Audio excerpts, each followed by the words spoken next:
southbound train. It left Mount Prospect at 8:37 this morning. It was due at Cumberland at 8:40.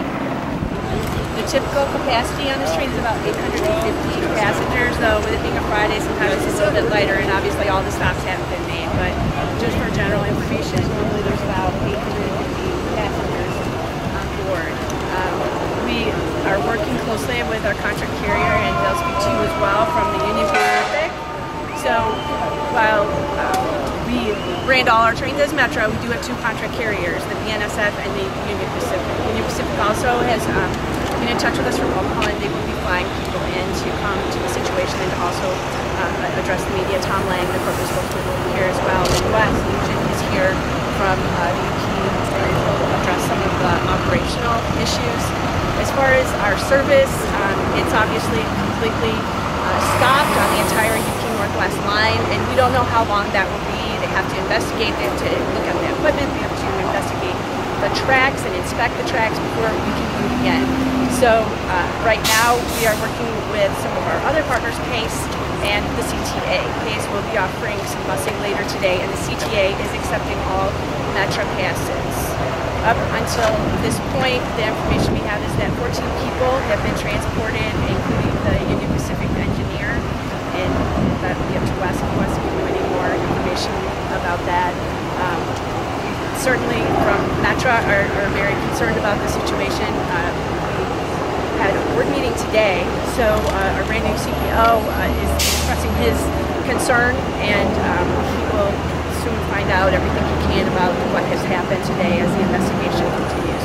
We're told at this point that the NTSB will not be coming in, so we'll work with local officials and continue the investigation. Of course, passengers want more information, they can go to metrorail.com. We're also putting out email alerts to all of our passengers on the UP Northwest line now, and it's hoped that by the end of the day service could be restored, but we really don't know when it will be restored. So the NTSB is not going to investigate. Why is that? You know, you'd have to ask that, but they choose the accidents to, if it's a grade crossing accident in our experience at Metra, they have not come in. Typically when they do come in, it's because it's considered operator error on behalf of the engineer, but in our experience, they've not come in. Now, to know that the gates were violated, is there anything that you want to say about that? Let's get your name, sir. Can you come up closer? Yeah, you bet. Yes, sir. Yes, You bet. Wes Lujan with Union Pacific Railroad. Can you spell that last name, sir? Lujan. First name Wes, W-E-S. It's with Union Pacific. It's our understanding that the truck was fully loaded with gravel, that it was moving northwest on the road here, and essentially the gates were operating as designed and functional, and we believe that he drove around the gates, but that's all pending confirmation.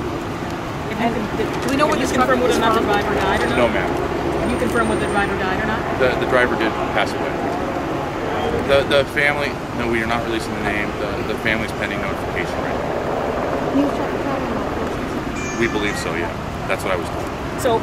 So he was doing, what was he doing? He was going northwest on this road, and he made a left-hand turn. Okay. And the gates were down. And the gates were down and functioning properly.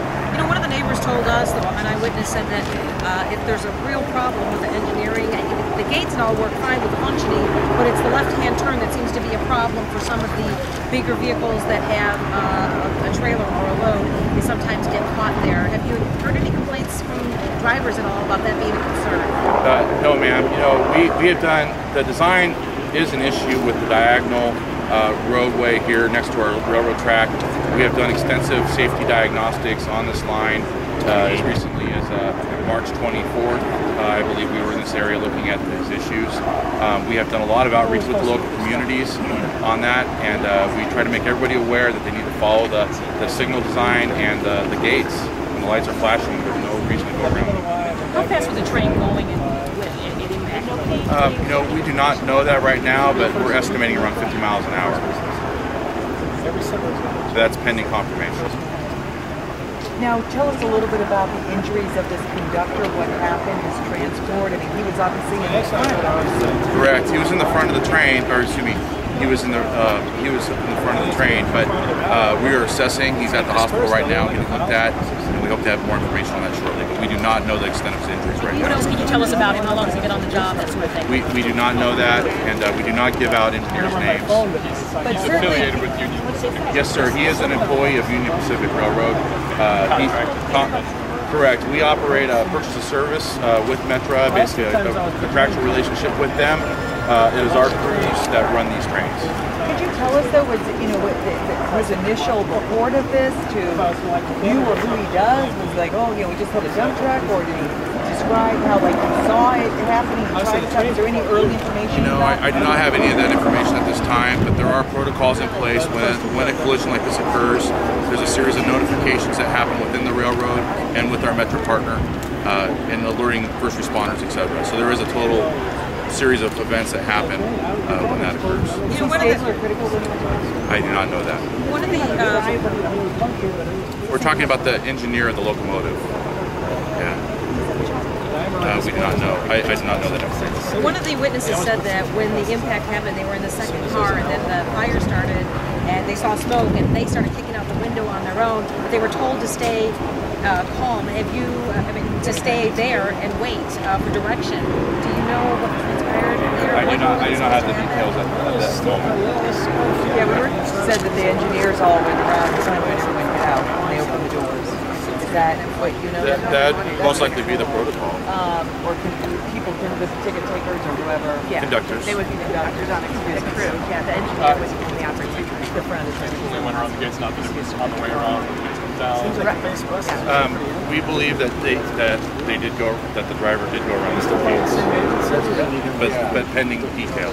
What are some of the things you're going to be looking at to complete your investigation? Really, there's a number of first responder agencies here, along with our own investigation teams, that will basically piece together the facts of the incident, and we'll have more information at that time, working with the Federal Railroad Administration, the Illinois Commerce Commission, and other parties. Are there cameras on board the front of the train that will capture some of these images, or right near that area, that intersection? I have not confirmed that detail at this time. Do all cameras? Some do. Some do, some do We not. can check. Some of them are equipped in the locomotive and cars. You mentioned you need to investigate, the tracks. You really need to inspect it. It needs to be inspected that it's, Plus, do you have cell phone numbers? I do. Reach your program? Yeah, that's right. And so you anticipate that there's any way you're going to have this train moved by, rush hour this afternoon seems, you should start probably telling folks now. Right. Yeah, What I should would. we start telling them? pass on another one. The PACE and the CTA are viable options, and that CTA will accept Metra passes today because given the severity of the incident. Sorry, you stepped Not to the mic. Or even Sorry. tomorrow.